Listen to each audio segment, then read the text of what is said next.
Guys আসসালামু আলাইকুম, সবাই কেমন আছেন? আমি একটু বিকেলবেলা 11 নম্বর যাচ্ছি, একটু কিছু কেনাকাটা করব।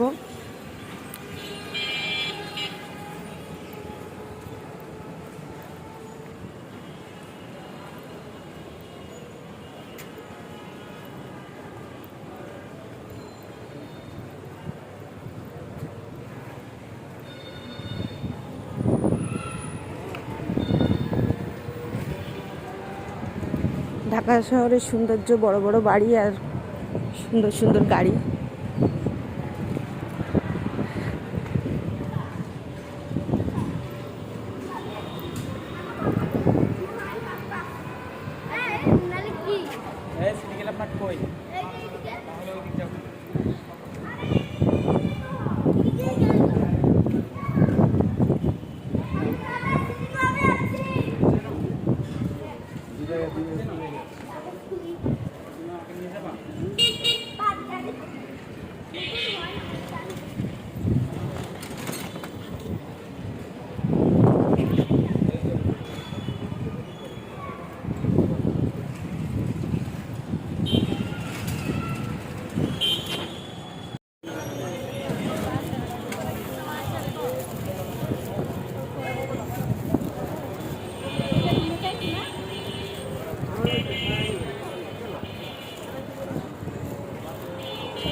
আমি 11 নম্বরে গিয়েছিলাম, যে দেখলাম আজকে রবিবার, মার্কেট বন্ধ। আমার খেয়াল ছিল না, তাই আসার সময় আমি সবজি কিনে আনলাম: পটল, কাঁচামরিচ, দুধল, পেঁপে, লাল শাক। সবাই ভালো থাকবেন, সুস্থ থাকবেন। আল্লাহ হাফেজ।